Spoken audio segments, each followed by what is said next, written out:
Every spring, millions of gardeners do the same thing. They walk their yard. They study the light. This is some rich earth. They find This the is some rich sunniest earth. patch of ground they own, and that is where the garden goes. The shaded corner by the fence? Ignored. The bed along the north wall? Written off. The space beneath the old tree at the back of the yard? Left empty, season after season, because everyone knows that nothing productive grows in the shade. Except that isn't true. It has never been true. And the gardeners who discovered that, the monastery growers of medieval Europe, the forest farmers of East Asia, the indigenous communities who fed entire villages from spaces modern growers walk past without a second glance. They knew something that most home gardeners today were simply never taught. Shade is not the enemy of a productive garden. It is a growing condition, and certain vegetables don't just survive in it. They thrive. Hi viewers, before we get into the full list, a quick question for the comments. Do you have a shaded spot in your garden that you've never known what to do with? Just drop a yes or no below. It takes 2 seconds, and the answers always surprise us. In this video, 10 vegetables are going to change the way that shaded corner gets treated. 10 crops with deep roots in history, some of them grown without direct sunlight for centuries, that produce reliably, harvest generously, and ask almost nothing in return. And one of them does something that even experienced growers find difficult to believe. In lower light conditions, without direct sun, it becomes more nutritionally dense than its sun-grown equivalent. Not less. More. That one comes later in the list. Stay with it. But first, the crop most people have been growing in entirely the wrong place their whole gardening life. Number 1. Lettuce. Most gardeners treat lettuce like a beginner crop. Easy to start, quick to grow, reliable in almost any bed. And that much is true. But here is what the seed packet never mentions. Lettuce hates direct sun. Not dislikes it. Hates it. Under intense afternoon sun, lettuce does something called bolting. It rushes to flower, shoots up a tall central stalk, and within days the leaves turn bitter and the harvest is over.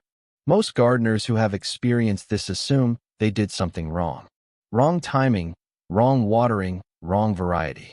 The real problem was the location. Lettuce was never designed for open, sun-baked beds. Ancient Egyptian farmers, who were cultivating this crop over 4,000 years ago, as recorded in tomb paintings that still exist today, grew it in sheltered garden plots specifically designed to shield it from the harshest midday light. They understood that lettuce held its quality in cool, protected conditions, that the flavor stayed sweet, the texture stayed crisp, and the harvest window stretched far longer when the plant wasn't fighting heat stress every afternoon. The science behind this is straightforward. Lettuce has an unusually high water content in its leaf cells. Direct sun drives rapid moisture loss through the leaf surface, a process called transpiration, and when that happens fast enough, the plant interprets it as a survival signal. It bolts. It seeds. It ends. Shade interrupts that process entirely. In a shaded bed, lettuce grows more slowly, but more steadily. The leaves develop fully. The flavor stays mild and sweet rather than rushing toward bitterness. And the harvest window, the period during which lettuce is actually worth eating, extends by weeks. Sometimes by an entire month compared to a sun-grown crop in the same garden. Plant it along the north side of a fence. Tuck it beneath taller crops. Set it against the shaded wall of a structure. Water it gently and consistently. Then step back and let it do what it was always meant to do. Most gardeners spend years fighting lettuce through summer. The ones who move it into shade stop fighting and start harvesting. Imagine pulling fresh lettuce leaves from a shaded bed in the middle of July, weeks after every sun-grown plant in the neighborhood has bolted and gone bitter. That is not a perfect garden producing that harvest. That is a shaded corner, finally understood.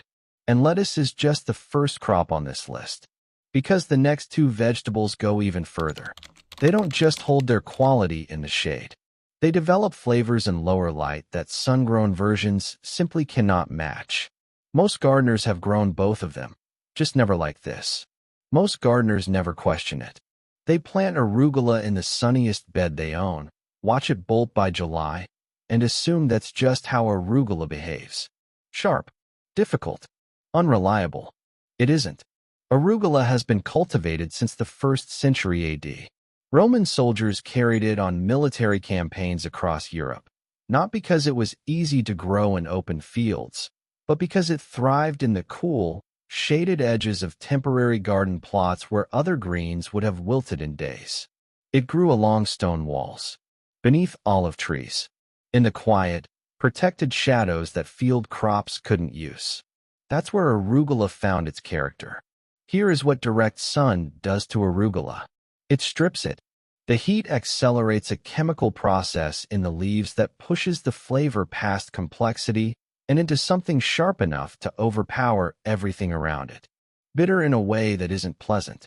Leaves that tighten and curl rather than spreading wide. A plant that rushes to seed because it reads heat as a signal that time is running out. Shade slows all of that down. In lower light, arugula's leaf cells produce more of the compounds, glucosinolates, that give it that signature peppery depth. The flavor becomes layered rather than harsh. The leaves stay broad and tender rather than stiffening under heat stress. And the harvest window, instead of closing within weeks of planting, stretches across an entire season. A shaded bed of arugula, planted in spring, can still be producing by late autumn. Most gardeners have never experienced that. They've accepted a shortened, difficult harvest as the normal outcome. It isn't normal. It's just what happens when a shade-adapted plant gets forced into the wrong conditions. Move it into the shadow of a taller crop. Tuck it beneath a garden structure. Let the north side of a fence shelter it from afternoon intensity. Then imagine pulling peppery, tender arugula leaves in September. In October, long after the sun-grown beds have shut down and gone to seed. That's not a specialty growing technique. That's just understanding what this plant has always needed. But arugula is only the beginning of what shade does to flavor. Because the next crop does something that genuinely surprises growers the first time they see it. It doesn't just hold its quality in lower light. It advertises it, in color, in a way that no sun-grown version ever matches. Number 3. Swiss chard. Walk past a bed of sun-grown Swiss chard in midsummer, and you'll see something familiar. Green leaves. Pale stems. A plant that's technically producing but looks tired, stretched, a little washed out by the relentless heat it was never built to handle. Now walk past a bed of shade-grown Swiss chard. The difference is immediate. In lower light conditions, Swiss chard produces something extraordinary. The brilliant reds, deep golds, and vivid oranges of its stems, the colors that make it one of the most striking vegetables in any garden, actually intensify. The plant responds to reduced sunlight by increasing its production of the pigments that create that color, anthocyanins and carotenoids, compounds that serve as both the plant's stress response and some of its most powerful nutritional assets. Less light, more color, more nutrition. That is not a compromise. That is an upgrade. Swiss chard traces its origins to the rocky, partially shaded cliffside environments of the Mediterranean coast, where it grew wild long before it was ever cultivated. Ancient Greeks and Romans documented it as both a food source and a medicinal plant. It was never a sun crop.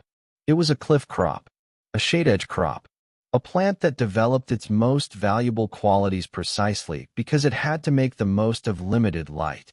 In a home garden, it needs as little as 2 to 4 hours of indirect light daily. 2 to 4 hours. Not 6. Not 8. 2. Plant it in the bed that gets morning light and afternoon shade. Harvest the outer leaves and leave the center growing. It will produce continuously across multiple seasons, not despite the reduced light, but partly because of it. This is the quiet abundance that shade gardening offers. Not a workaround, a discovery. And the grower who plants Swiss chard in their shadiest bed this season will be harvesting something that is more beautiful and more nourishing than anything the full sun bed next to it produces. The next 2 crops shift the story entirely. Because up to this point, every vegetable on this list rewards you this season. The next one rewards you for years. Plant it once. It comes back on its own, season after season, without replanting, without intervention. A perennial food source in the deepest shade of the garden, and one of the oldest food plants in human history. Sorrel does not ask much. That is perhaps the most important thing to understand about it. In a garden culture built around constant maintenance, watering schedules, replanting cycles, seasonal resets, sorrel simply exists. It grows. It returns. It produces. And it does all of that in shade. Number 4. Sorrel. Sorrel has been eaten by human beings for over 4,000 years. Ancient Greek and Roman texts reference it. Medieval European herbals cataloged it. Communities across France, Russia, and West Africa built culinary traditions around it, not as an occasional ingredient, but as a staple, a reliable, season-extending source of food that appeared in the garden before almost anything else each spring and stayed productive long after summer crops had finished. It grows naturally in partially shaded woodland edges. Dappled light, filtered sun, the kind of environment that exists along every fence line, beneath every garden tree, in every overlooked corner of a modern backyard. It is a perennial. Once established in a shaded bed, it returns every year without replanting. It tolerates poor soil, irregular watering, and deep shade with almost no visible stress. Its flavor is bright and lemony, genuinely unlike anything else in the garden, and it can be used raw in salads, cooked into soups, or used as a finishing herb the way lemon juice might be. Plant it once this season. It could still be feeding this family 5 years from now, 10 years, without a single additional planting, without significant intervention. A permanent food system installed in the darkest corner of the garden. Most perennial food crops require fruit trees, dedicated space, years of establishment. Sorrel asks for a small shaded bed and a single planting. The return it provides is generational. That is the definition of abundance that doesn't depend on perfect conditions. But the next crop solves something different. Not long-term production. A specific, frustrating, seasonal problem that defeats millions of gardeners every single summer, and has a solution most of them have never considered. Number 5. Peas. Here is what happens to peas in July. The plants look healthy. The vines are climbing. Everything appears to be going exactly as it should. And then, quietly, the blossoms begin to drop. Not because of disease. Not because of poor soil. Not because of anything the gardener did wrong. Because of the sun. Pea blossoms are extraordinarily sensitive to heat. When temperatures climb and direct afternoon sun drives the temperature of the plant itself beyond a narrow threshold, the flowers abort. They fall before they can be pollinated. No pollination means no pods. No pods means no harvest. Just a healthy-looking vine producing nothing, and a gardener wondering what went wrong. This has been happening to home growers for generations. Peas are among the oldest cultivated crops in human history. Archaeological evidence of their cultivation stretches back over 10,000 years across the ancient Middle East. Early farmers grew them in the cooler, partially sheltered valleys between hills and ridgelines. Not in open, sun-exposed fields. The position was never accidental. They had learned, through generations of observation, that peas needed protection from the heat that came with direct sunlight. That knowledge largely disappeared from mainstream gardening advice. The solution is not a different variety. It is not a different soil amendment. It is not a different watering schedule. It is a different location. Position peas against a north-facing fence. Grow them beneath the canopy of taller crops. Place them where afternoon sun cannot reach the blossoms during the hottest hours of the day. The plants stay cooler. The flowers hold. The pods fill out. In practical terms, shade extends the productive pea season by 4 to 6 weeks. 4 to 6 additional weeks of harvest from a crop that, in full sun, shuts down by early summer. That is not a marginal improvement. For a family growing food seriously, It is the difference between a brief harvest and a genuine, season-long production window. Imagine harvesting peas in late July while every full-sun bed in the neighborhood finished weeks ago. That is what a north-facing trellis and a shaded bed make possible. 5 crops into this list, and not one of them needed ideal conditions to produce abundantly. But the next 3 are where this story becomes genuinely unexpected. One of them is an herb that almost every gardener has tried, failed with, and given up on. And the reason for that failure has nothing to do with skill. Another one produces through winter in complete shade when the rest of the garden is bare. And the third one, most Western growers have never heard of it. But monastery gardeners in 17th century France considered it indispensable. This is where the list gets interesting. Kale has a reputation. Health food stores built marketing campaigns around it. Grocery chains sell it in every form imaginable. It has become, in the modern food landscape, the symbol of the ideal garden crop. Productive, nutritious, celebrated. What that story leaves out is where kale actually came from. Number 6. Kale. Before kale appeared on grocery store shelves, it was a survival crop. Throughout medieval Europe, it was grown in cottage gardens along the shaded north sides of homes, the places where other crops refused to produce, because families needed food that would grow in difficult conditions. It wasn't a specialty green. It was a winter staple, a resilience crop, a plant that fed people not because conditions were ideal, but precisely because conditions were not. In shade, kale grows more slowly. That much is true. But the leaves that develop are thicker, darker, and more nutrient-dense than those produced by sun-grown plants. The reduced light triggers the plant to concentrate its resources rather than spread them thin across rapid growth. Chlorophyll production stays strong with as little as 3 hours of indirect light per day. 3 hours. A bed that catches early morning light before a fence or structure blocks the afternoon sun gives kale everything it needs. Harvest the outer leaves regularly, and the plant keeps producing, quietly, steadily, deep into autumn and in mild climates beyond. The superfood that modern marketing discovered, ancient cottage gardeners already knew. They just planted it in the shade and didn't make a fuss about it. Number 7. Cilantro. Most gardeners have a cilantro story. It goes like this. The seeds germinate well. The seedlings look promising. The plant fills out. And then, within what feels like days, it shoots upward, throws out flowers, and the leaves are gone. The harvest window was so brief it barely existed. Most gardeners blame themselves. Bad timing. Wrong variety. Something they did wrong with watering. The actual culprit is sunlight. Cilantro has been cultivated for over 3,000 years. It appears in ancient Sanskrit texts. It was found among the remains of Bronze Age settlements.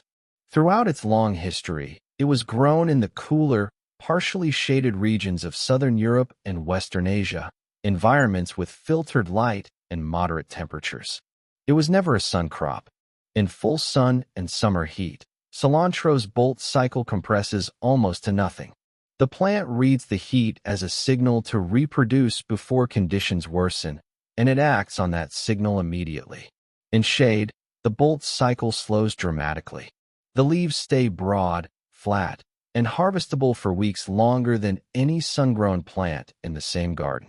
The flavor stays bright and complex, not the soapy bitterness of an overmature plant, but the fresh, layered herb that makes it worth growing in the first place.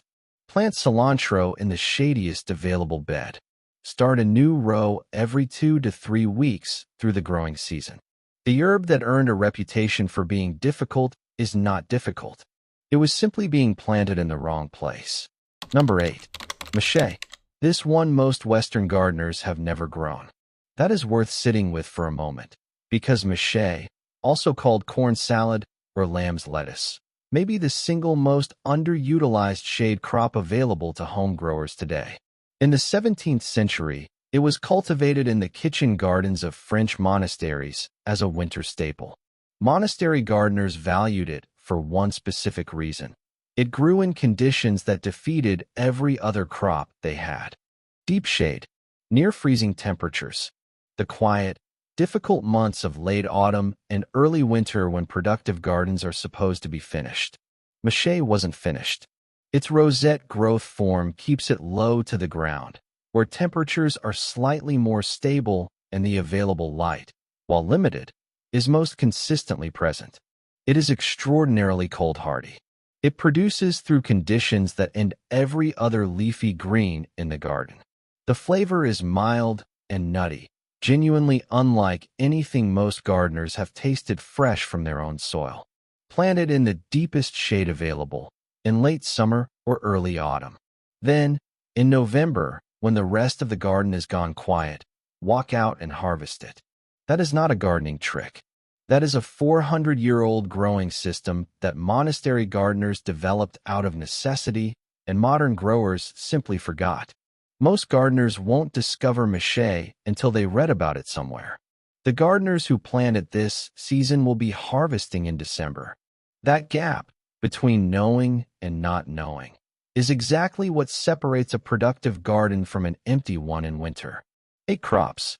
Not one of them needed full sun, but the final 2 are different. The next one closes a loop opened at the very beginning of this video, the crop that becomes more nutritious with less light. The evidence behind that claim is more compelling than most growers expect. And the last one on this list may already be growing in the garden right now. Most people who have it are trying to remove it. Number 9. Watercress. 2,000 years ago, Roman soldiers gathered watercress from the shaded stream banks they passed during military campaigns across Europe. They didn't carry it for pleasure. They carried it for the specific physical benefits it provided: nutritional density in a portable, growable form that required no cultivation and no sunlight to produce. Francis Bacon wrote about its medicinal properties in the 17th century. Working-class communities in industrial England harvested it from shaded waterways throughout the 19th century as an affordable, reliable food source. It appeared on breakfast tables not as a delicacy, but as sustenance, the kind of quiet, dependable nutrition that fed people who didn't have the luxury of ideal growing conditions. Watercress grows naturally in moving water beneath tree canopy, environments with almost no direct sunlight. And here is what makes it the most scientifically significant entry on this list. Research into watercress nutrition has consistently found that the plant's antioxidant compounds, including glucosinolates and isothiocyanates, compounds actively studied for their effects on cellular health, are produced in higher concentrations under stress conditions. Low light is one of those conditions. The plant, unable to rely on photosynthesis for abundant energy, invests more heavily in the chemical compounds that protect and sustain it. Less sun, more nutritional density. Not a theory, a documented, measurable outcome. In a home garden, watercress can be grown in shallow containers kept consistently moist or in trays of water positioned in deep shade. It requires minimal maintenance. It produces continuously. It is one of the most nutrient-dense leafy greens that can be grown at home, and it does it best where most growers assume nothing valuable can survive. This is the crop that was promised at the beginning of this video, the one that becomes more nutritious without the sun. It delivered. But the final crop on this list is something else entirely, because it requires no planting, no setup, no seed order, no waiting. For millions of gardeners, it is already there, in the shaded corners, along the fence lines, beneath the trees, and those gardeners are spending their weekends trying to remove it. Number 10. Ground elder. It goes by several names: bishop's weed, herb gerard, goutweed, and in most gardening circles, it goes by one name above all others: weed. Ground elder spreads through shaded garden beds with quiet persistence. It moves along fence lines. It colonizes the dark corners beneath trees. It appears without invitation and resists removal with a stubbornness that frustrates even experienced gardeners. And it is edible. Not just edible, historically prized. Throughout medieval Europe, ground elder was one of the most deliberately cultivated food plants in existence. Monks carried it deliberately from monastery to monastery across the continent, planting it in the deepest shade they could find because that was precisely where it grew best. They ate it as a spring vegetable, prepared in the same way spinach might be prepared today. They used it medicinally, documenting its value for treating joint conditions and inflammation. They did not stumble upon it. They sought it out, cultivated it, and protected it. It is rich in vitamin C, vitamin A, and potassium. Modern research continues to examine its anti-inflammatory compounds. It was, by every measure of historical evidence, a valued and intentional part of the food system. Then the knowledge of what it was faded, and the plant that remained became a problem to be solved rather than a resource to be used. Right now, in shaded gardens across the world, ground elder is growing. Most of the people who have it are pulling it out by the roots, bagging it, and carrying it to the compost pile. They are removing food from their garden. That is not a failure of effort. It is a failure of information, the same failure that leaves the shaded corner empty every spring, that moves lettuce into the heat, that blames the gardener for a bolt cycle caused by the sun. The most productive shade plant on this entire list costs nothing, requires nothing, needs no planting. It is already there. The only thing it has ever needed is for someone to stop treating it as a problem and start understanding it as what it has always been. A food source, an ancient one, already growing in the garden. 10 crops, 10 vegetables that produce, harvest, and thrive without a single hour of direct sun. A shaded corner that has sat empty for years can become a productive bed this season. A north-facing fence line can become a trellis for peas that harvest into late summer. A dark edge beneath a tree can produce mache in December, sorrel for years, ground elder for as long as the gardener is willing to let it grow. The garden doesn't need to be redesigned. The yard doesn't need to be cleared. The light doesn't need to change. The knowledge does. Every overlooked space in the garden is a growing environment waiting to be understood. The shade is not the absence of a productive garden. It is a productive garden that hasn't been planted yet. The growers who understand that, historically and today, are the ones who eat well regardless of what their yard looks like. They are the ones whose gardens produce in July and November and February. The ones whose food bills shrink while their harvests grow. The ones who built something their families will benefit from long after this season ends. That is what this channel exists to teach. And next, the conversation goes deeper. Because shade was just one overlooked system. There is an entire category of crops that most gardeners plant once, harvest briefly, and then restart from scratch the following year. And there is a completely different approach, one that certain growers have been using for centuries, that eliminates that cycle entirely. Crops that, once established, produce for years, some for decades, some that outlast the gardener who planted them and keep feeding the family that inherits the garden. Perennial food systems. The growing strategy that requires the least intervention and delivers the longest return of anything covered on this channel. That is what comes next. And for any grower serious about building real, lasting food abundance, it is not a video to miss. Please like, share, and subscribe.